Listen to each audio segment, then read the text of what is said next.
মা যাচ্ছে ওদের খেতে দিতে।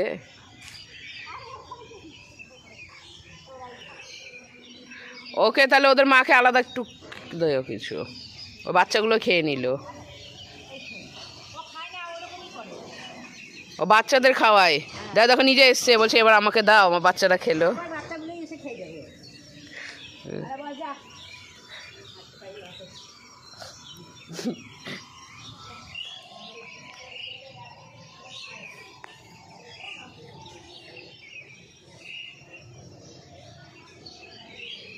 হ্যালো বন্ধুরা, welcome back to Priyanka JoJo blog. তো কেমন আছো সবাই? আশা করি সবাই খুব ভালো আছো, আমিও ভালো আছি আর সবসময় ভালো থাকবে। আজকে হচ্ছে মঙ্গলবার, মাসের শেষ মঙ্গলবার। তো মাসের শেষ মঙ্গলবার সেহেতু অফিস তো আছেই, আর এখন অনেক দেরি হয়ে গিয়েছে, 9:10 বাজছে। নিচে যেতে যেতে কথা বলি। 9:10 বেজে গেছে। আজকে উঠতে অনেকটা দেরি হয়েছে, কারণ কালকে প্রচণ্ড শরীর অসুস্থ ছিল বলছে, প্রচণ্ড পেটে ব্যথা করছিল। মানে এখন এই সমস্যাগুলো হচ্ছে, আবার নতুন করে শুরু হয়েছে, মানে পিরিয়ডসের সময় প্রচণ্ড পেটে যন্ত্রণা। তো এইটা কালকে হচ্ছিল, এত যন্ত্রণা হচ্ছিল, এত ইরিটেটিং লাগছিল, আমি চিৎকার করছিলাম, সবার সাথে ঝগড়া, পুচনকে বকাঝকা।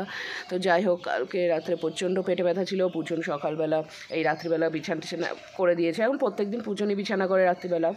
তো সকালবেলা উঠে ও নিজে উঠেই ফ্রেশ হয়ে খাওয়া দাওয়া করে রেডি হয়ে পড়তে চলে গেছে। আজকে স্কুল যাবে না বলছিল, যেটা হচ্ছে বান্ধবীরা কেউ আসবে না। তো যাই হোক, আমারও শরীর ভালো ছিল না, আমি আর কোনো জোর টোর কিছু করিনি। আমি উঠেছি একটু দেরি করে, 8টার দিকে উঠে এই দেখো কালকে সব ভিজিয়ে রেখেছিলাম সোয়েটারগুলো, কালকে ভিজিয়েছিলাম। তো এবার সোয়েটার যেহেতু ভিজিয়েছি সেহেতু কাচতে তো হবেই, তো সেইগুলোকে কেচে দিলাম। আর পুচনের ইউনিফর্ম আমার ইউনিফর্ম আছে, ওগুলো কাচতে হবে। কেচে স্নান টান করে তারপর অফিস চলে যাব। এবার নিচে চলো দেখাই কী কী রান্নাবান্না আজকে হচ্ছে। নিচেই চলে যাচ্ছিলাম, কিন্তু মনে পড়লো মাছগুলোকে খাবার দেওয়া হয়নি, তো খাবার দিয়ে গেলাম। একটাকে দেখবে এই দিকটা করে দেখো, একটা নড়ছে, দাঁড়া, এই দেখে পালিয়ে গেল।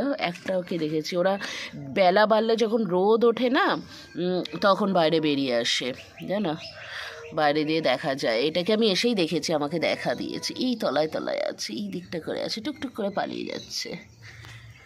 এনটায় তোমার এই জলের শ্যাওলাগুলো আছে, শ্যাওলাগুলো কথা হাত দিয়ে সরিয়ে দিলাম।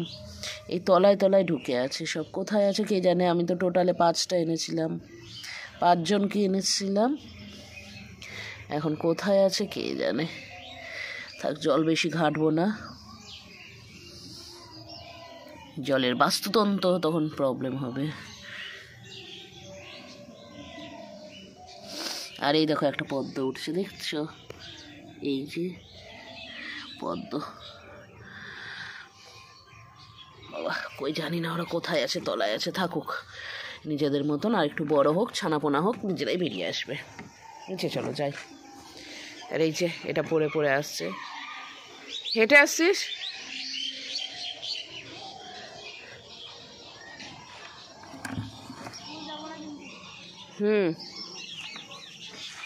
বলেছিস তো, হ্যাঁ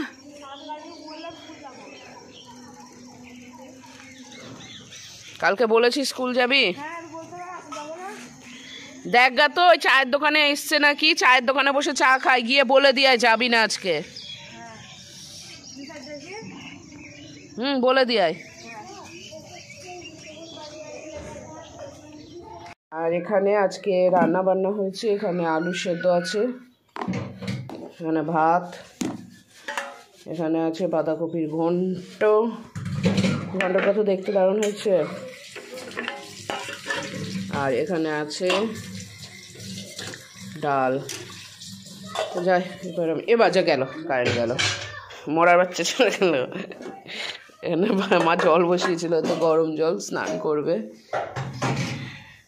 যাই, আমি ভাবলাম ফোনটা একটু চার্জে বসিয়ে দিয়ে স্নানে যাব, তো যা হোক সেটা আর হবে না। অন্ধকারের মধ্যে জামা কাপড় খোঁজাটাও মুশকিল।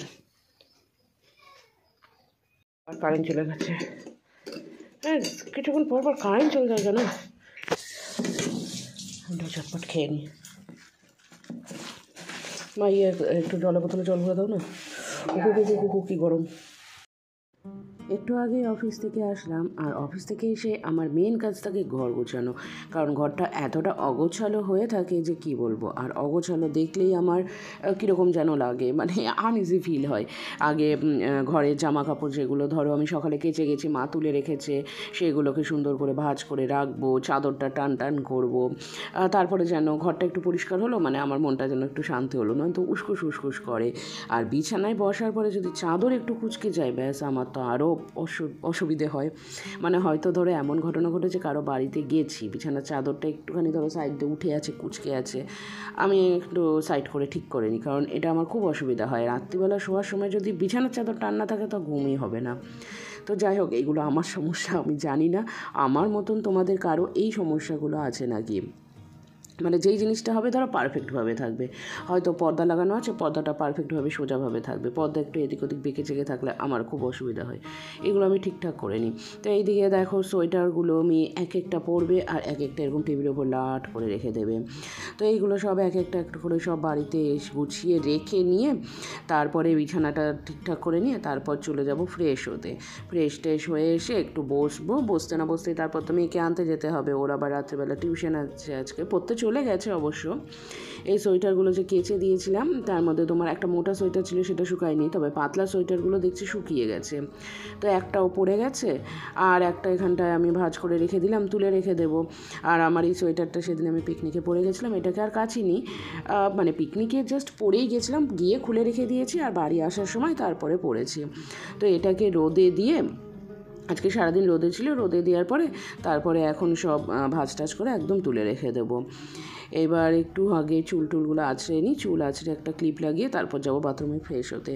মানে সারাদিন ধরো অফিসে একরকম চুলটা থাকে, তেমন তো আঁচড়ানো হয় না, তাই সকালবেলা রাত্রেবেলায় দুটো টাইমে আমি চুল আঁচড়াই, বেশি আঁচড়াই না চুল। আর বেশি আঁচড়ালে যেন চুল বেশি ওঠে, তাই দিনে দুবারই আঁচড়াই, ব্যাস এই সকালবেলা আর এই রাত্রিবেলা। এবার ফ্রেশ ট্রেশ হয়ে আসবো, তারপরে চুলটা একদম বিরিনি বেঁধে নেবো, ব্যাস একদম পরের দিন সকালবেলা অফিস যাওয়ার সময় আমি চুলটা আঁচড়াবো আর কি। তো এইদিকে একদম মোজা টোজা খুলে নিয়ে ঠিক মতন সাইডে রেখে দিয়ে তারপরে বাথরুমে চলে গেলাম ফ্রেশ ট্রেশ হয়ে এসে। এইবার একদম ফ্রেশ হয়ে ক্রিম টিম মেখে নিয়ে রেডি হয়ে বসে থাকবো। তারপর একটু কিছু খাওয়া দাওয়া করে নেবো, তারপর তো যেতে হবে মেয়েকে আনতে, গাড়িটা তুলে রেখে দিয়েছি, হেঁটেই যাব আনতে। রাত্রিবেলার টাইমটা না আমি ম্যাক্সিমাম, আমার খুব একটা অসুবিধা না হলে আমি হেঁটেই যাই একদম। আর তারপর এখন একটু একদম ফ্রেশ ট্রেশ হতে হয়ে আসলাম, ক্রিম মেখেই একদম রেডি হয়ে বসে থাকবো। আগে না, মানে বেশ কিছু বছর আগে বলতে গেলে, মোটামুটি বেশ কিছু না, অনেক বছর আগেই আমি না এই সেলফ কেয়ার, এই সমস্ত ক্রিম মাখা, এই সমস্ত কোনো কিছু জানতাম না, মানে করতামই না বলতে গেলে। তেমন কিছুই ছিল না। হয়তো যখন স্কুলে টুলে পড়ি কীরকমভাবে পাগল ছাগলের মতন চলে যেতাম সব জায়গায়। তো যাই হোক, সেরকম ছিল না। তারপর নিজেকে আস্তে আস্তে গ্রুমিং করি, নিজেকে আপডেট করি, মানে যত সময় যাচ্ছে সময়ের সাথে, মানে যুগের সাথে তাল মিলিয়ে মিলিয়ে নিজেকে আপডেট করে যাচ্ছি, যাতে হ্যাঁ সমাজের সাথে আমি চলতে পারি, যাতে কোনো জায়গাতে গিয়ে কোনো অসুবিধে না হয়। তাই আমার মনে হয় সবারই এরকম নিজেকে যুগের সাথে সাথে আস্তে আস্তে আপডেট হওয়া উচিত। আর সব থেকে বেশি আপডেট করা উচিত নিজের মন মানসিকতা এই সবগুলোকে। তো যাই হোক, এখানে দেখো আমার রোজকার রুটিন মতন সমস্ত কাজ কমপ্লিট। এবার পায়ে একটু ক্রিম মেখে নেবো, ক্রিম মেখে মোজা টোজা পরে একদম রেডি হয়ে বসে থাকবো। তো চলো তাহলে আজকের ব্লগটা এখানেই শেষ করছি। সবাই খুব ভালো থেকো, সুস্থ থেকো, দেখা হবে আবার আগামীকাল আরও একটা নতুন ব্লগ নিয়ে। ততক্ষণের জন্য টাটা।